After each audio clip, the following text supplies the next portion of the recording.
Hi, welcome to the Cultural Barrier. My name's Belle. And my name's Taj. On this week's episode, we'll be discussing, are we good role models for our younger generations? Sorry. Are we good role? Why can't I talk? Are Because we good? this is showing what kind of role you model. I can't talk now. Are we good role models for our children and other young people? That is what the topic is today. That is the topic. And I know I changed it. Are we good role models? Us? Or our generation? That's the question. Taj, hit me. Yes. We are. We're done. Not joking. Go on. So I think the word good role model, what does it actually mean? So basically, you're a bad role model and you're just dressing it up. For example, if I swear in front of my children, this is about perspective.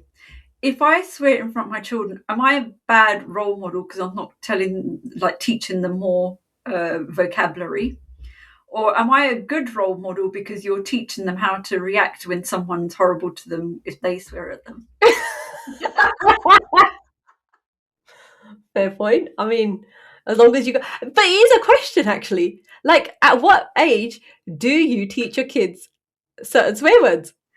Because now, because you swear, I've started swearing. So my kids have started dropping in some swear words, and I'm like, no, I don't like it. So I'm trying. I like how you did that. You turned it on me. But it's true. Even my kids say Marcy swears a lot. Anyway, You're teaching them bad things.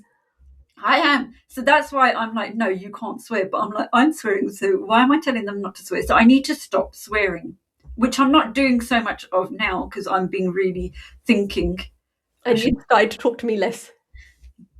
That is true. But do you know what? So I've got the same problem actually. Things just pop into my mouth, and I'm just like, even the other day. So I went running, and then at the end I was by myself, and then one of my friends came up, and she was filming me, and I was like, oh my god! The first thing that came out of my mouth was a swear word, and then I realized it was her afterwards, and then her kids were in the back of the car. I'm like, I'm so sorry. Oh, okay. You thought it was someone else. I don't know what I thought. I don't even know if I thought it was a stranger doing it. I don't know what I thought. But anyway, the first thing that came out of my mouth was a swear word. I do agree. It's the habits that you get into. And I find when I'm more stressed, I do tend to do it more. Right now, I'm not that stressed. I'm good. Less swear words. You can talk to me. But when the kids have started to do it, and I'm like, no, you can't do that.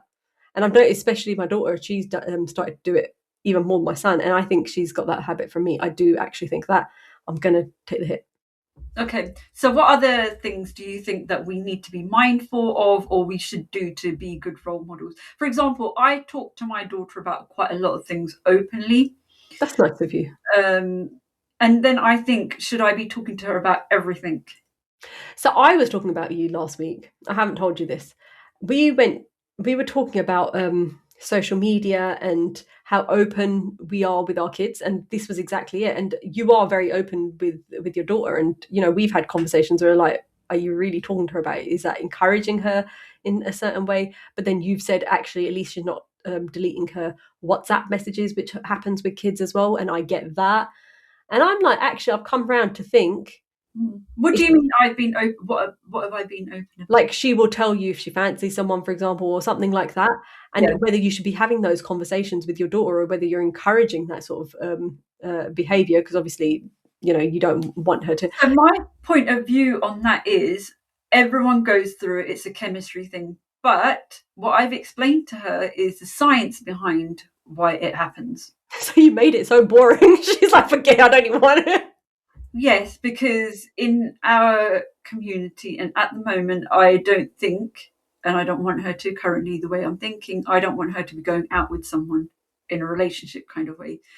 So I want her to be open with me and not do it behind my back. Yeah. So I need to explain to her why she's having these emotions and what she's going through, and it's not wrong. Before she started her secondary school, I said, this is going to happen, and that's what happened. So Do you think you're the oracle? yes, I wanted her to think that, so she knows that it's not something, oh my God, this is only something that I've been through. It's funny, but the teenage years are like that. And I am actually dreading, and this is one thing I've been really open. My kids are younger than that, but I am dreading going through the teenage years because already you can see the attitudes coming out, and you're like right now, it's fine. You live under my roof. You eat my food. I make your food. Although last week, twice it happened. I was making food. My son was proper stroppy, and he'd be like, and I was like, "I'm making your food. Stop being so rude." Da, da, da. And he's like, "It's your job," and I'm like, Whoa. "Is it my job though, or should you be doing it? You're old enough to start cooking." That. And then I saw sorry, and then I saw something on social media. Apparently, there was a movie. I can't remember who it was, but I think it was Denzel Washington. I can't remember who it was, but basically, they were saying it's my job to look after you. And why do you think I do it? It's my job. That was it. And I'm like, oh, maybe I'm wrong. Then my son was right. I don't know. Sorry, go on. So talking about gender roles and stuff like that. So my son goes, I go to him, I want you to come shopping with me, like grocery shopping. And No one wants to do that. yeah, but he goes, no, only women do that. I was like, where did he get that from? But it's what he's seeing. Like we can say all we want, and he said, Go shopping. Like when he wants to get food for himself, he'll go shopping. When he's on his little diet things, he'll go every day if he needs to. So it's not what he's seeing. "No, I don't agree." Because I've had this conversation about making food, and my son said the same. Son said the same thing. Of I'm going to get married so my wife can cook me. I'm like, and it's what they're seeing because I'm cooking most times. Yes, Suk does cook on the rare occasion, and he'll make something really nice, and his food is, and he does like enjoy it, but it's on the rare occasion. Like you're saying the same thing. You're going shopping. He's only going on the rare occasion, but it's the constant things that are a habit that Yeah. they're feeding on, regardless of what we're saying. And I'm like, I felt like, oh my God, what am I teaching my son? This is so wrong that he said that. And he was serious. It wasn't even a joke. Yeah. Or maybe it was just a way to get out of it, like whatever. But Did I'm he like, work? yeah, because then I didn't take him because I thought he's just going to be so moany and like the Yeah, sometimes. but then you've encouraged that. Going back to role model stuff, you've said, Right, he didn't say anything last time when I took him, and he enjoyed it. He was riding around, you know, when you play in the trolley and you go crazy on it. yeah, So I think it might be just a way to get out of it because last time he came with me, he didn't moan about it. Maybe yeah. I didn't buy him a present or something, and that's why he thought, oh, why am I going to go to it this time? But anyway. So coming back to the question of are we good role models? It does bring it because so we've had very similar experiences in certain things, and we can say whatever we want about what we think society and what our kids and especially our sons and daughters should be learning and how they should be conducted. But essentially, it's the everyday that is actually impacting them. It doesn't matter what's coming out of here; it's what they're seeing. Is what Yeah, we're seeing. like for example, he hasn't said that about food, like cooking food, because my brother-in-law cooks some really nice food, Mm. and It's funny how you didn't say it about your husband, but you said about your brother-in-law. nice food for himself, so we don't get to taste it. But anyway, my brother-in-law. People look at me like, Taj, got Yeah, problems but there. a couple of days he has cooked me some food. But anyway, Anyway, and then my son hasn't said, "Oh, only women cook." I think it's what you said that he's seen that my brother-in-law has cooked, and he goes, "I go, my daughter cooks on Sundays." And I go, I need you to start cooking something as well. He goes, oh, I'm going to learn how to cook from my brother-in-law, how to yeah, cook that particular burger that everyone likes. that's So good. for the family. So he knows that everyone has to have, except for my husband, he goes by different rules. Let's not talk about this because it's making your husband look really bad. Everyone has to cook at one point or whatever. So he's already deciding which meal he wants to cook. So it does matter what you see. Yeah, that's So good. you might want to teach them something, but if it's not putting in practice, then it's a different thing. Just like, you know, the whole thing about if you stand in front of the mirror and you keep saying you're fat, Yeah, and then you're teaching your child that it's okay to eat. I don't know, is that what I want? Yeah, okay, and you look fine. But then if you're showing that you keep saying, like, I look fat or whatever, then that's you know not what? going By to the way, yeah, no, I agree with what you're saying. I mean, there was a day that I think I've mentioned it previously, but we were sat watching our family program, and I have said this, and the kids took out laptops, and we're like, all four of us were on laptops. This is unacceptable, but it's behaviour that they're seeing. And it's the same with social media. When we're sat on social media, you've said it loads of times where you went through that phase where you're constantly on social media, and then the kids are going to do the same thing. Yeah. And that's an addiction. It really is an addiction with the screens. Like, you can see it. So do you think culturally things are like from passing things on to the kids as well, like what we're saying about gender roles, about women going out to work? Culturally, do you think that there has been things that we've passed on to the children that are good or bad or some stuff like that? So everything we've spoken about now has been quite negative, and I think that's an automatic thing. As soon as you start asking the question of, are we doing something that then our kids can look in, as soon as we started that topic, it was all negative stuff. We're doing this wrong, this wrong, this wrong, this wrong. It's that parent guilt, isn't it? Of, I'm doing everything wrong. I mean, hello, they're still breathing. We must be doing something right, right? That is true. Yeah, that is So true. there was something that I did, and it's gone out of my mind now, and it's actually, oh, I remember this happened about maybe a year or 2 years ago, so it's been a while, right? And there is a point that I'm trying to make afterwards. Get on with it. 1 second, I'll get there. 1 second, 1 second. So basically, my daughter wanted some shoes, or she wanted something. I think it was shoes. And then I went and collected her, and she goes, "Oh, did you buy the shoes?" And I'm like, "No." And she was so pissed off with me. And she goes, "What have you been doing all day? You've been at home. You haven't been doing anything." And I'm like, I work, right? Like, I'm running, the organization. I'm not sat at home doing nothing. But Yeah. she hadn't realized that. And it didn't. And I said it to my husband. I was like, this is what she said.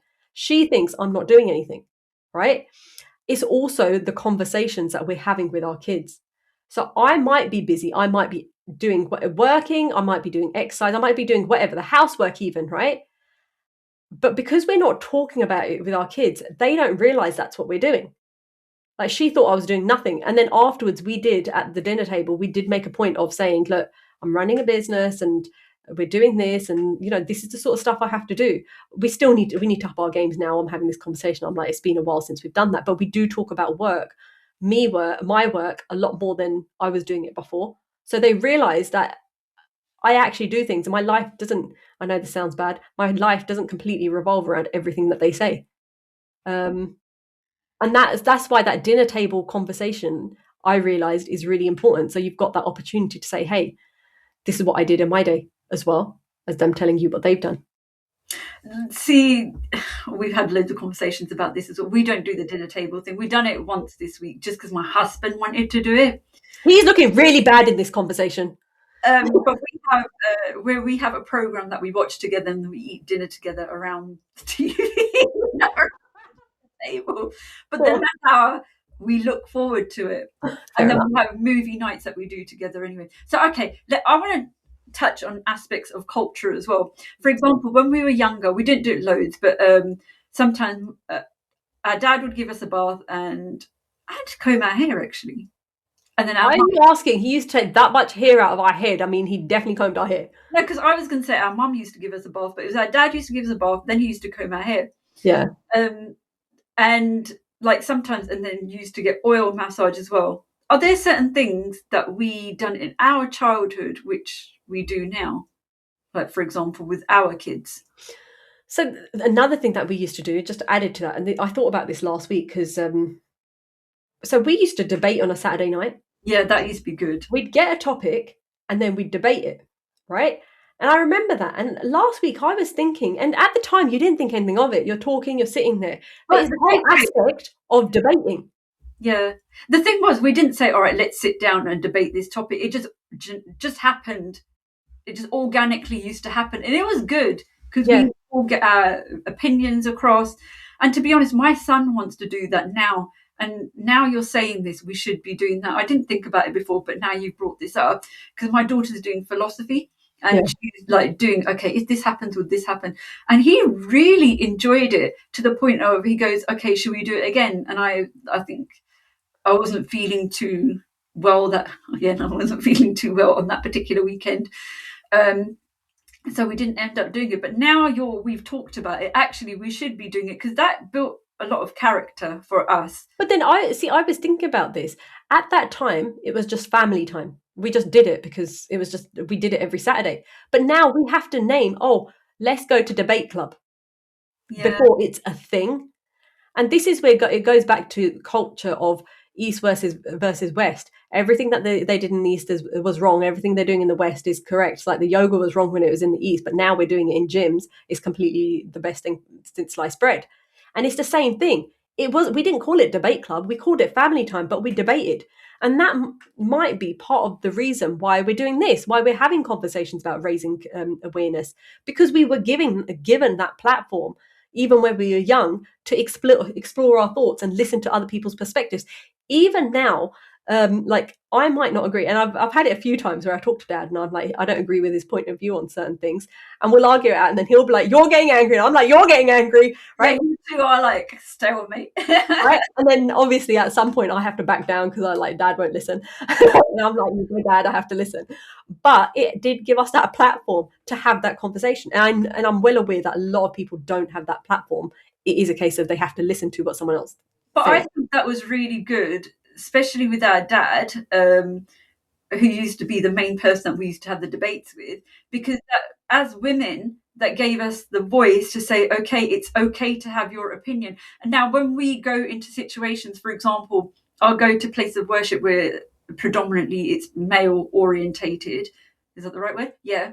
And I don't mind having conversations, whereas someone else might shy away, because I have had women that I have spoken to and they're like, oh, I don't feel confident enough to go and speak to them. But we've, in our family, we've been given that your voice matters. Mm. And I think that's really important. And that's what I've done with my children as well, and especially my daughter.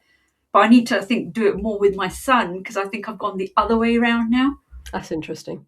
But then, do you think it makes a difference?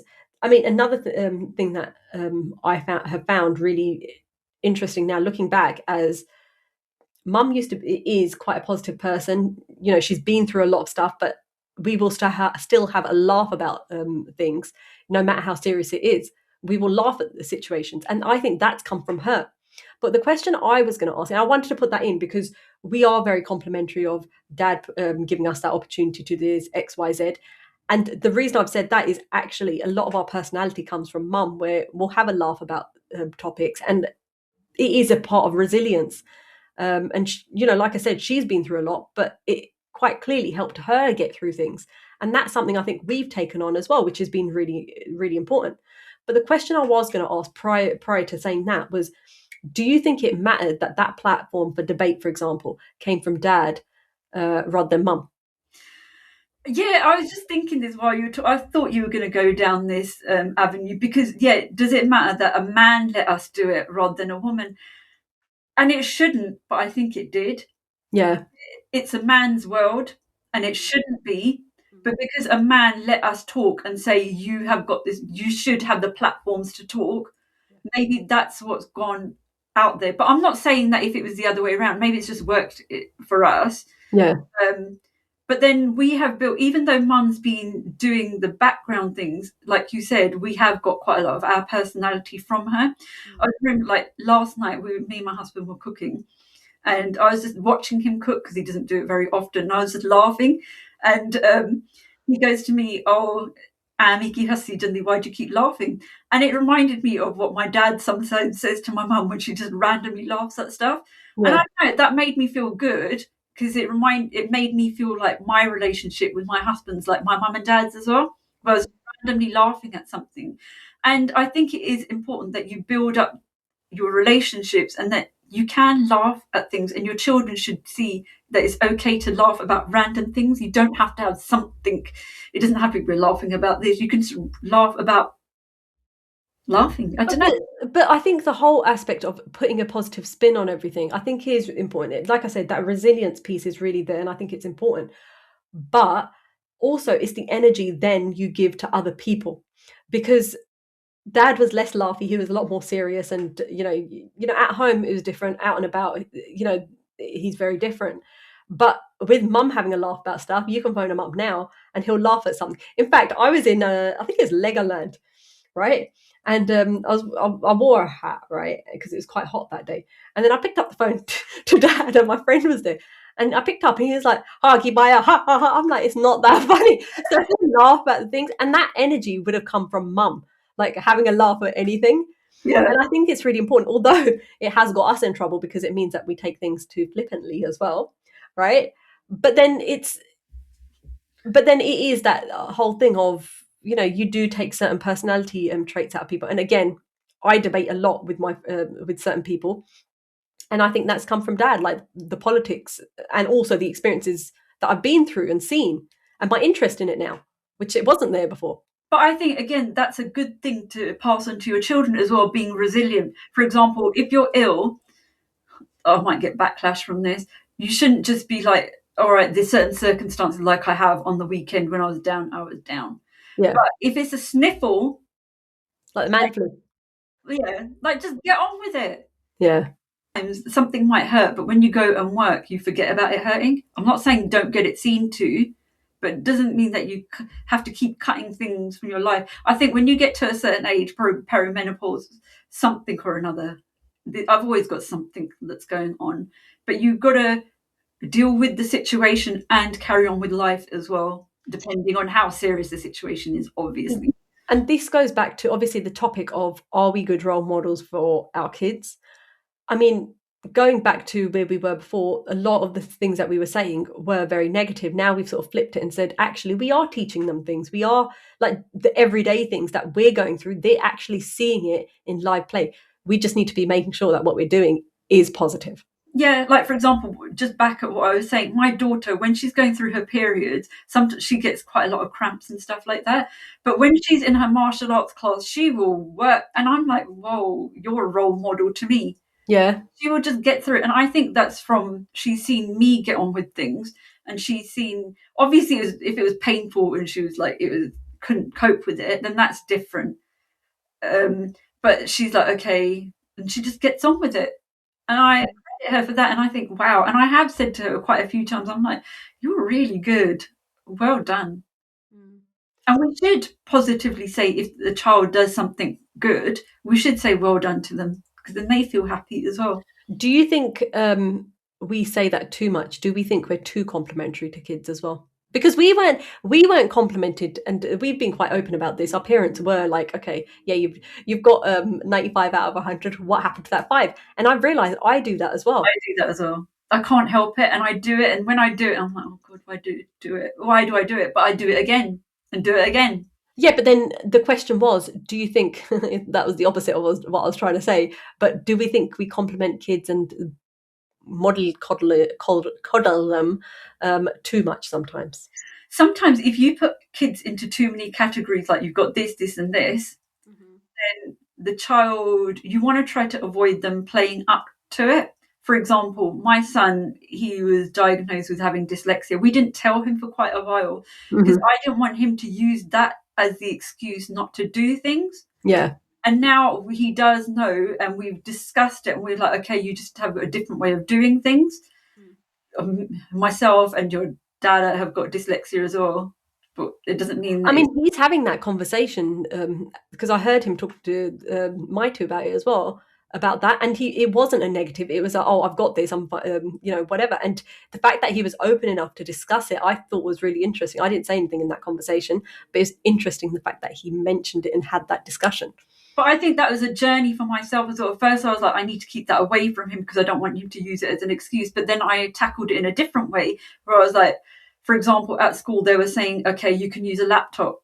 Well, his writing's pretty good. Some people's aren't, but his one it is. So I'm like, no, he doesn't need a laptop. So you need to do things that are right for your situation with anything in life. And I don't think if you do find a diagnosis for something, for example, you need to make sure that you don't think that it will hinder you from doing things. You need to go around the situation rather than through, like my son the other day was remembering, that book, you don't go through it, you don't go under it or something like that or whatever. And he was saying that book, like the lines from that book. And I was like, yep, you got it in one. Yeah. You might have an issue, but you work your way around it. Sometimes you might not be able to, but that's not the end of the world. Everyone does things in different ways, and there's nothing wrong with doing that. Okay, so let's bring it back now. With Changing Suits, we are now doing mentorship for young people, Yep. right? And it's been a new thing, and we've been learning as we've been going along. We've got a staff member that covers the mentorship and the other youth sort of programs that we're doing. What have you learned from the mentorship sort of journey that we've had? And I think the top thing that I've learned from it should I say, that quite a lot of the children that or young people that are coming across saying thank you for listening, and that is upsetting. yeah, That made me stop in my tracks and think, okay, I think that's what's put me watching not so much social media, because at the end of the day, everyone wants to be listened to. And if we're getting young people that feel and are saying thank you for listening, then obviously they feel that they're not being listened to. And I think that's a top thing that I've learned from our journey of working in that area with young people.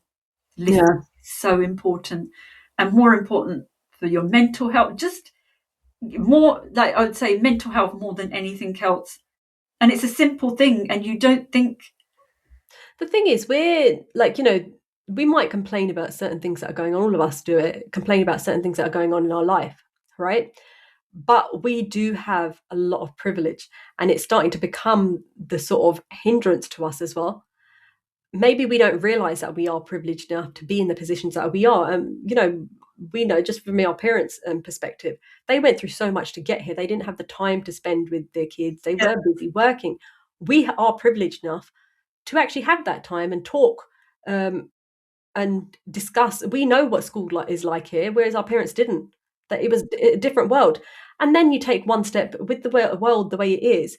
We are very privileged in the comforts that we do have, because a lot of people don't have them.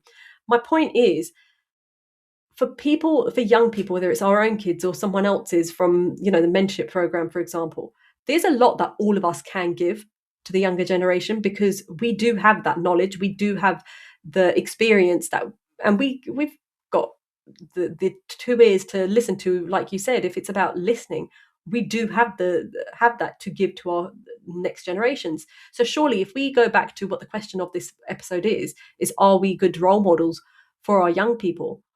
Well, actually, what more can we do? And there is a lot more that we can do for our young people, because they are going through a lot, but there's a big different change that we can make in their lives, right? but you've got to understand, we're as parents, we're going through a different journey as well. We've not Yeah, done it before, first of all, and we're doing it different to how our parents are doing it, yeah, where they wouldn't have discussed emotions and feelings, where we are doing that. yeah. I think, isn't it? And even that, you're right. Like, no one tells you how to be a parent. And I was saying this to someone else the other day. I'm like, we're just sort of hoping that we get to the end of the day and everyone's okay, right? No one knows what they're doing. It's all an experiment. We've got the same 24 hours in the day as everyone else. What are we doing with that time? I think one of the big things is we need our young people to appreciate, and we need to also, so we can do that through we appreciating what we've got. Yeah, For you're right. example, it might be the simplest thing, a roof over our heads, food to eat. It might even just be basic Yeah, food.